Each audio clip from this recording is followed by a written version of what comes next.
Hello, Dr. James Bogash, expert in health and longevity, and today we're going to talk about setting up allergies or atopy in our children starting from pretty much day one.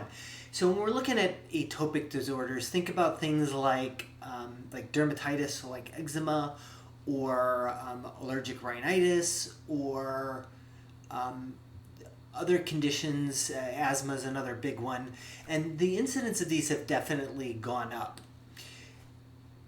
And there are absolutely things that happen to a newborn and an infant and a toddler that start to tone the immune system towards overreaction. And that we're not going to get into Th2 cytokine imbalance, but clearly things that happen play a role. Before we get into some of these things, make sure you like this video, share it with somebody you think needs the information, and subscribe to the channel. So that being said, we know that things like antibiotics, any antibiotics, can absolutely interfere with the development of a healthy immune system. Despite that, some 90% of kids by the time they're 2 have been exposed to antibiotics. The birth route, so C-section versus vaginal birth, can play a role, and specifically emergent C-section versus planned C-section. But the things we feed our newborns right out of the gate can play a big role. I have made it clear over the years that I'm not a terribly big fan of dairy, and you just want to know who's the first one that looked at a cow's udder and went, I gotta try some of that. It's just not natural.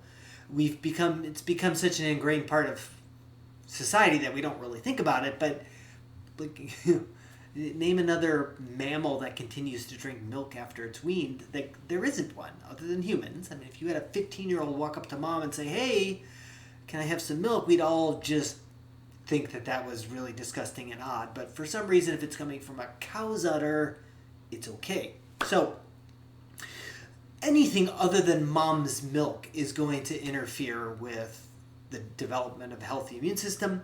And keep in mind, if mom is drinking milk, that can absolutely affect the kid's immune system as well. So this was a study on 322 children in Saudi Arabia, and they were admitted to the Well Baby nursery.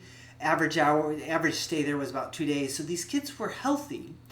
And they looked at how much cow's milk formula they got and the risk of developing these atopic disorders.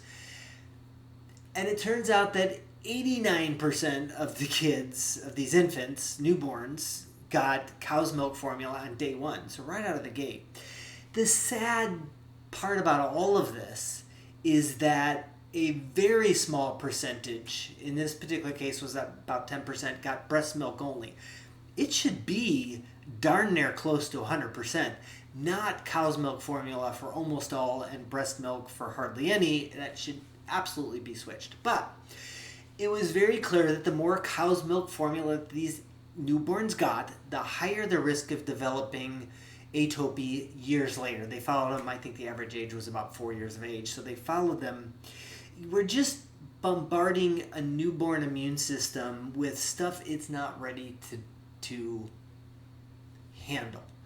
Other than mom's milk, which over the course of tens of thousands of years, it's been designed to develop a healthy immune system and develop a healthy bacterial makeup in the child's gut and have healthy immune development. So just something to consider. I mean, breastfeeding is not always possible, even though you could argue that 10,000 years ago, there wasn't an option.